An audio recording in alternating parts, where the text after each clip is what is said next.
I want to speak to your manager! Delivering the third and fourth South Park special event streaming movies for Paramount Plus, we have the ironically titled Streaming Wars Collection, which is now available on both Blu-ray and DVD, and this released at the same time as the 26th season of the show, which I've already reviewed on my channel. If you want to take a look at that video, then by all means you can do so.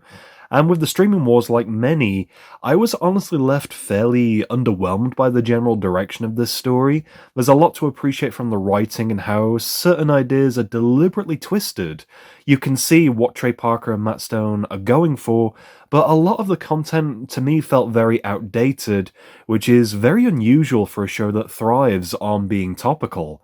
And rather than a literal focus on streaming in the modern sense, the story becomes a huge analogy for TV streaming companies fighting one another for the spotlight, where each service is trying to make themselves known for being unique, despite repeatedly making the same product. And eventually this leads to an oversaturation in content, the good quality programming dries up, causing frustration across the masses, and I really like these ideas, but the analogy is very long-winded and very open to interpretation, and I feel as though I've had to maybe embellish parts of that explanation for these ideas to even make sense. One element I really did enjoy was the focus on climate change, something the show has covered before and even continues to reference in some of their more recent episodes. This time we view the struggles with water consumption, with the lethal return of the hilarious South Park villain, that of course being Man Pig. After season 22, I thought we would never see that character again, but luckily he is back, but for better or worse? That is up for debate because his usage in these specials is nothing like what we have seen before. Anyhow, before we delve into the Streaming Wars specials themselves, let's take a quick look at the DVD set there. So we have the front cover artwork design with the main and secondary characters featured. There is the back cover with a brief synopsis of each individual special. Runtime, you're looking approximately 99 minutes, and this is rated a 15 certificate here in the UK for very strong language, strong sex references, and drug misuse. Removing the slipcover, we have the exact same artwork as pictured beforehand, and then opening this up, we have the single DVD disc, and some inside artwork there, which I do very much appreciate. Sadly, just like season 26, no bonus features on this DVD set, which is really disappointing. Just some behind-the-scenes content, or at the very least a commentary, would be very much appreciated and would be incentive enough to continue buying these DVD sets. Regardless anyway, let's delve into part 1 of the Streaming Wars. Part 1, and really the entire setup, is arguably where the Streaming Wars succeeds. When a drought hits the state of Colorado, water becomes a scarce resource, and apparently Man Pig is to blame.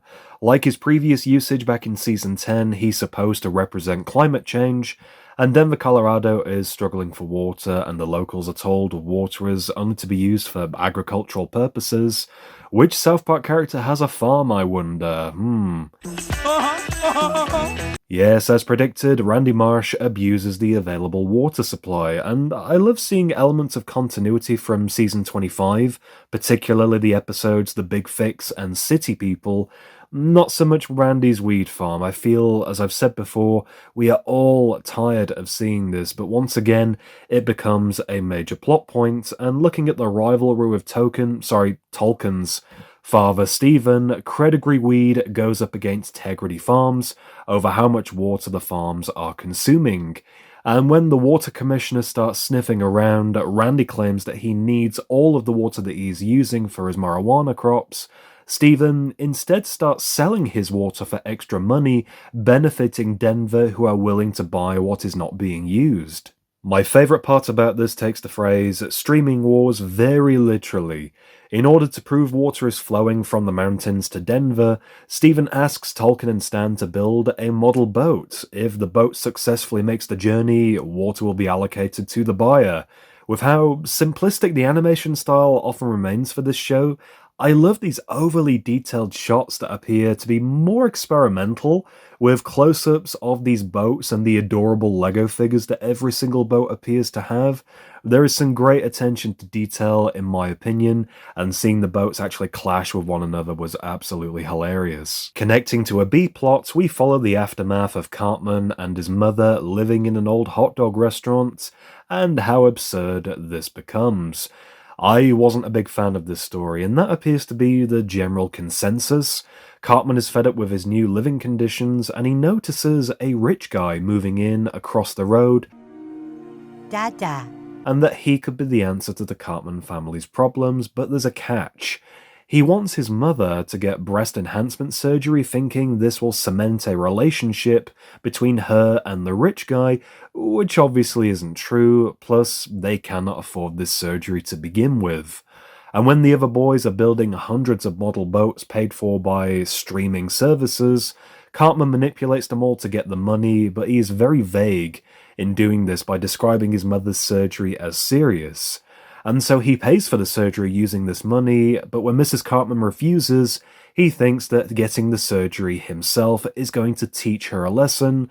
And yes, Cartman ends up with massive fake tits. What the fucking weird, dude? What? This kind of unusual behavior is a consistent part of the specials, especially for Randy Marsh, now being referred to as Karen Marsh. And this is definitely a gag that comes off as kind of just too late to really be funny, and is one of my least favorite gags throughout the entire special. Can you tell me why everyone is calling me Karen? Don't worry about it. And with the story now unraveling into a sort of whodunit murder mystery, I really enjoyed seeing the return of Pee-Pee from season 13. And needing water for his water park in Denver, he will do literally anything to get water, where his character is actually reinvented as the villain of these specials. Despite his grotesque piss fetish, I really like the approach of turning a one-dimensional character into something more, where it's revealed that Man-Bear-Pig is now working for Pee-Pee, who is looking to buy up all the water in the local area to ensure that his water park stays open. And so, ending part 1 on a cliffhanger, Man-Bear-Pig releases what is left of a local water supply, as we see the city of Denver, Colorado greedily use it all up.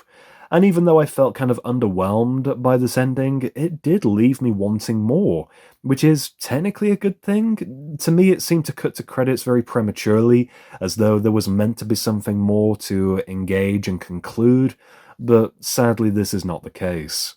We open part 2 with a heavy courtroom drama where the streaming wars goes to trial, and I was surprised at how effective this segment was at catching up the audience with all the relevant plot points from the previous special. And one of the main points is the disappearance of Tolkien's father, Stephen. He gets too close for comfort when confronting Pee-Pee, where he is brutally beaten by Man-Bear-Pig and left to die, but lucky for him, he becomes one of the few to encounter the beast and survive, but with horrific injuries. But luckily, he's saved by two mysterious figures at the water park, and now knowing Pee-Pee's secrets, he escapes to warn everybody. One of my favourite elements of part 2 was Randy Marsh having an existential crisis, which was oddly quite moving. We look back on him going full nuclear Karen mode, as it's referred, and the connotations of this make him reflect on the past. He questions, why did he become a weed farmer in the first place? And with the drought taking over the Colorado area, he reinvents himself, finally. After all these years, he becomes the geologist he once was, once again. And I love the music montage of Randy putting on his original attire, looking at clips of previous episodes like Volcano from Season 1, which was a fun callback, where he finally becomes the best version of himself. With the police under the impression that Stephen is responsible for causing the streaming wars, it's up to his son to try and prove his father's innocence, and creating an unlikely team-up, Cartman and Butters agree to help Tolkien investigate the disappearance, but what they find is honestly one of the strangest developments for Man-Bear-Pig. It turns out he has a family, Pig Bear Girl, and the child referred to as Chuck Chuck. I did wonder if the child was maybe a reference to something, but the only trivia about this that I can find online is that he just happens to look like an Ewok, which it kinda does, but this is where commentary on the episode would be much appreciated, just to delve into the creative process that little bit more. Both creatures are actually being held hostage by PP, hence why he is able to control Man-Bear-Pig using him to destroy all competition, and likewise, the boys get captured too. With PP's streaming service known as PP Plus being endorsed by celebrities, he continues the journey of becoming a powerful influence. So much, the entire state agrees to invest in the literal piss he's providing instead of a water solution. And honestly, I hated these celebrity segments with it being the same gag repeated. Like, we get it, piss is disgusting. Luckily, Randy Marsh steps in with a solution to the drought. Using seawater will rectify the shortage, and running it through a desalination plant will make the water drinkable by removing the salt. All the state funding is then given to him, therefore ruining PP's plans to have the biggest water park in the state and the only streaming service going. PP orders Man-Bear-Pig to destroy the water plant construction, and it's then thought that he's going to come after Randy next.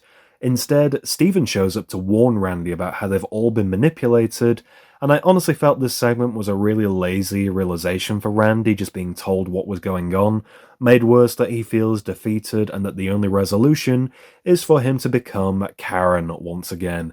And I'm sure many found this funny, but I hated how all of the newly built character progression was undone in one very simple scene. Now in Karen mode once again, Randy is able to confront PP at the water park, and coincidentally, the boys are helped by Man-Bear-Pig's family, where they all escape together, and seeing that his family is okay, Man-Bear-Pig finally stands up to PP, brutally murdering the character, which I would like to think is the last we will ever see of him, and I love how smooth the Man-Bear-Pig animation is throughout this chase sequence in particular, delivering a pretty gory death. Ending with the grand opening of the water plant, all seems fine, but getting the water from the ocean to the mountain town seems near impossible.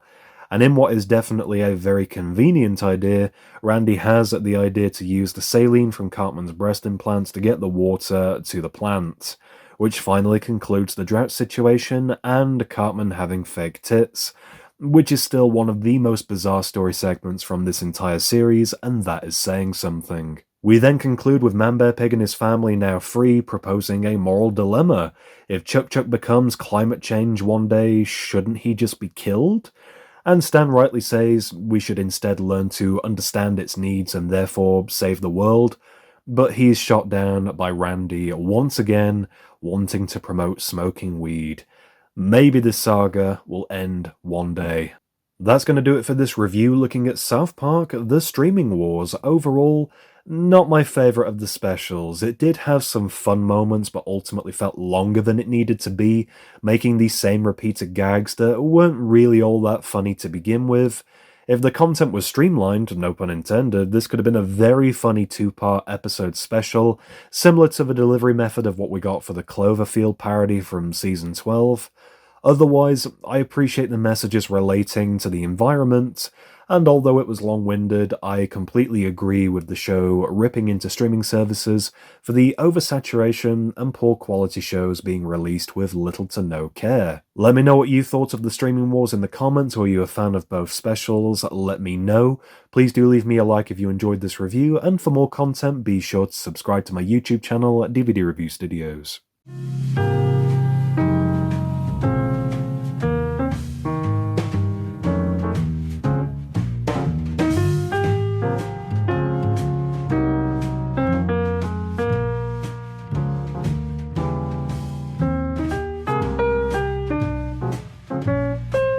Are you threatening me?